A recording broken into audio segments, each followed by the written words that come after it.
I'm about to say something that might make you hate me, but I need you to hear it because it could save your relationships. If you are a people pleaser, you're manipulating everyone around you. I was so furious when someone told me this, but here is the thing. They were absolutely right. Understanding this one truth took me from being everyone's doormat to finally being free. I'm Kim Gross, and I'm the host of Masks Off for People Pleasers and Perfectionists. If you're new to my show, thank you so much for being here. And I hope to help you understand more of this pattern of people pleasing and how it can end up being a way that we are manipulating others. I have been wearing a mask for 40 plus years. The people pleaser, the perfectionist, the rescuer, the fixer. I wore so many masks that I actually forgot who I truly was underneath them. I would say yes to everyone and everything. And while I said yes, I had a smile on my face, but I was literally dying inside, and trying to make everyone happy made me sick, literally. I ended up with an autoimmune disease called Sjogren's syndrome. So I was trying to make everyone happy. It didn't work. I was exhausted from trying to do this. And then one day it came to my attention that the fact that I was people pleasing was just manipulation dressed up as kindness. It was a hard pill to swallow. But once I understood the pattern of people pleasing and all the ways in which it shows up, it was a no brainer to me. Everything shifted for me once I recognized and realized. So, what I want to do today is share with you what I have learned as to why people pleasing is manipulation, and share with you a little bit about my 5 step power pathway that helped to set me free. So, I want to begin by saying the first thing about people pleasing, which is that people pleasing equals controlling others' emotions so that you or I can avoid our own discomfort. For many years, whenever I would go on family vacations with my husband and my 2 kids, I would spend time from early morning until late at night trying to meet the needs and the desires of everything that they wanted to do. I would wake up in the morning, ask my daughter, "What do you want to do?" Ask my son, "What do you want to do?" And then I would be asking my husband, "What do you want to do?" It was like I was a jackrabbit just bouncing all over the place, meeting the needs of all of them rather than putting my needs first. If I'm 100% honest and transparent, I'm not going to say that I didn't ever do anything for myself on vacations. I would occasionally get a massage, but even then, I would feel guilty for taking that time to myself. Even if I just sat and read a book for a while, I would feel guilty because I was taking time to take care of me and my needs rather than making sure that my son and my daughter were happy and content, making sure that my husband didn't have the pressure of being with the kids too much. Like that was my job, that was my role. So at the end of the day, why did I do all this? I did it for a couple of reasons. I did it because it was way too difficult for me to set a boundary and to say no. For example, if my daughter said, "Mommy, do you want to go in the ocean with me?" And I hate going in the ocean. I would go in the ocean with her because I didn't want to say no and I didn't want to feel the guilt. So rather than sitting with my own discomfort of saying no, I would say yes. The other reason that we go to this place of people pleasing is because it's too difficult to sit with the discomfort of the possibility if I did take care of my own needs and I did say no, the other might abandon me or reject me. That's what a people pleaser is most afraid of, rejection and abandonment. That is why we become hyper vigilant around meeting the needs of other people.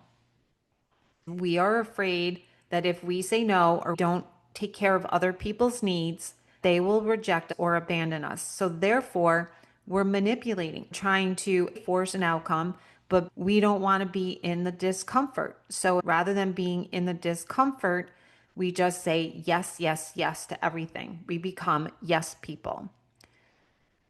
The next thing that I want to share about why people pleasers are actually manipulating is because our brains are wired to move away from pain and toward pleasure.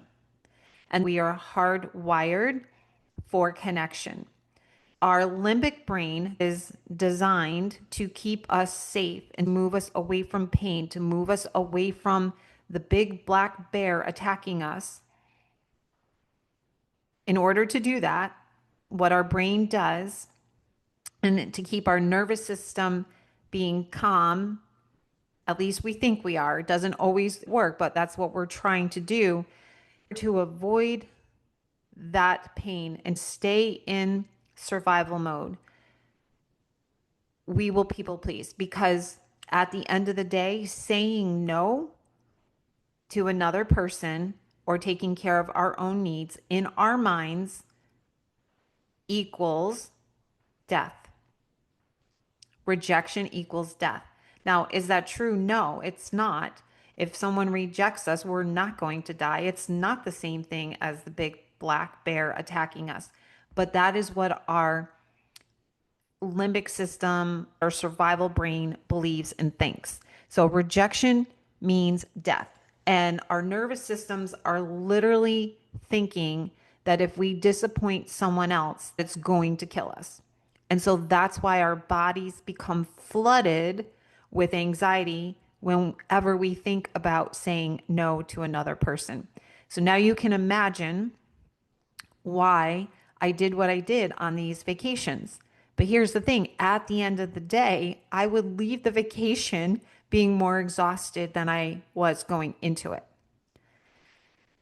I'll share with you another rock bottom moment for me. This was really something that took place over many years, every Christmas, every holiday. That's when my people pleasing tendencies would be on steroids. There was a time, and I laugh because saying this out loud now is funny, was not funny at the time, I promise you. But there was a time when my kids were young that I would buy Christmas gifts for around 27 people. No lie, I would end up wrapping over 100 gifts every Christmas. I decorated 3 Christmas trees. I made Christmas cookies every single year. I had to wrap all 100 gifts, and I would do that late at night in my cold basement because I didn't want the kids to see me wrapping at least their gifts. So I would do it in the basement, standing over a table, my back aching from bending over, wrapping all of these gifts. I would also stand in long lines to make sure I got exactly the right gift that my kids wanted from Santa. So, why do I share this story with you? I share this story with you because all of this was taking place in the name of me people pleasing and perfecting. I felt like I had to get the perfect gifts for everyone.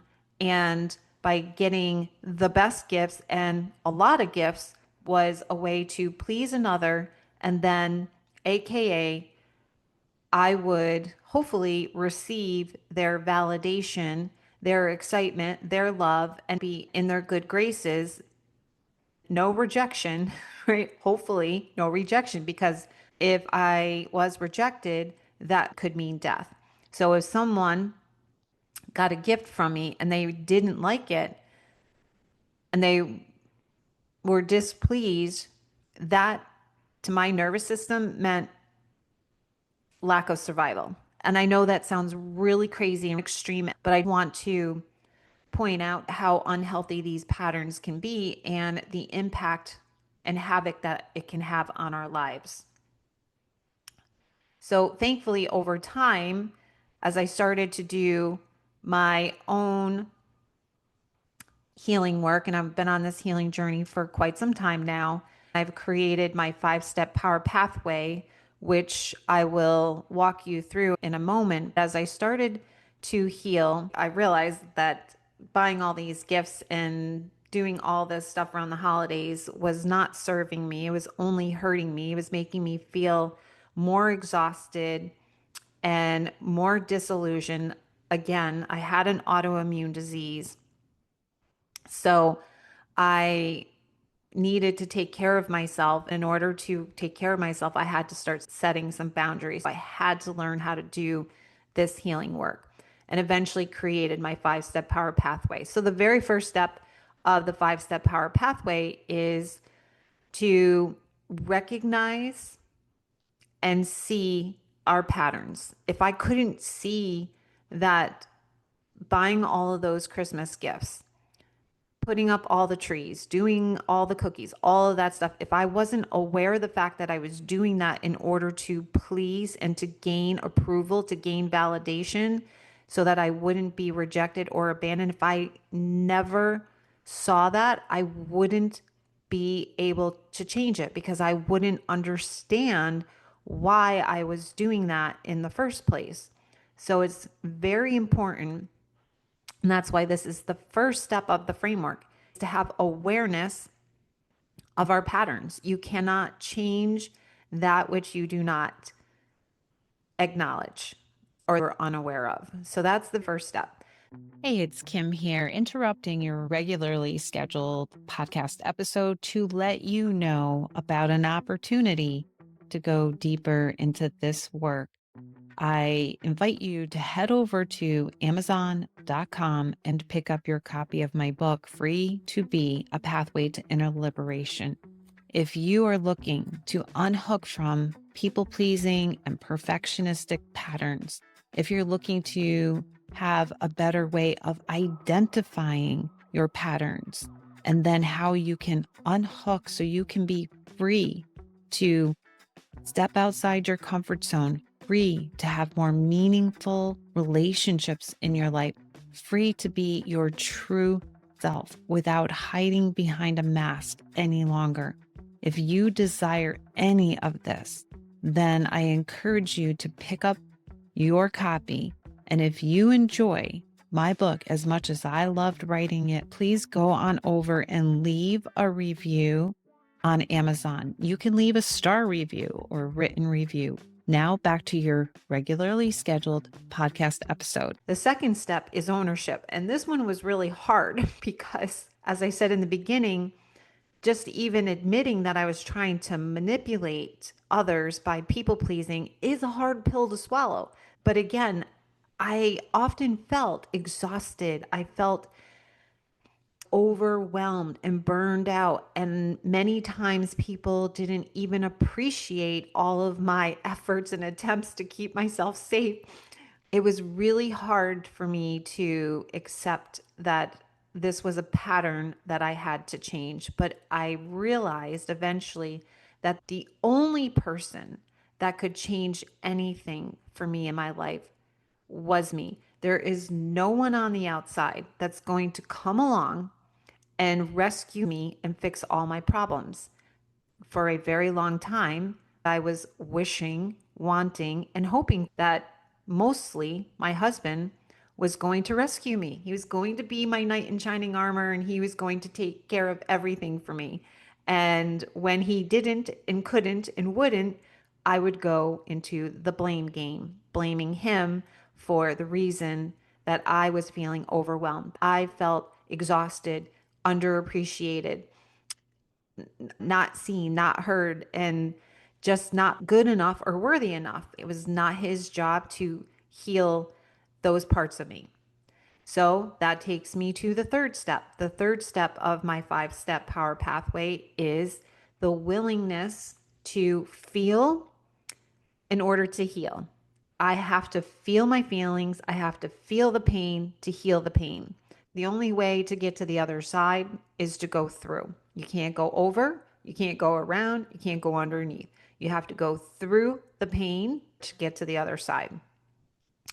And then the fourth step is embracing all the parts of yourself. It's about integration, it's about learning to accept the parts that you dislike about yourself, the parts that you consider to be your ugly warts, and you just want to pretend that they don't exist.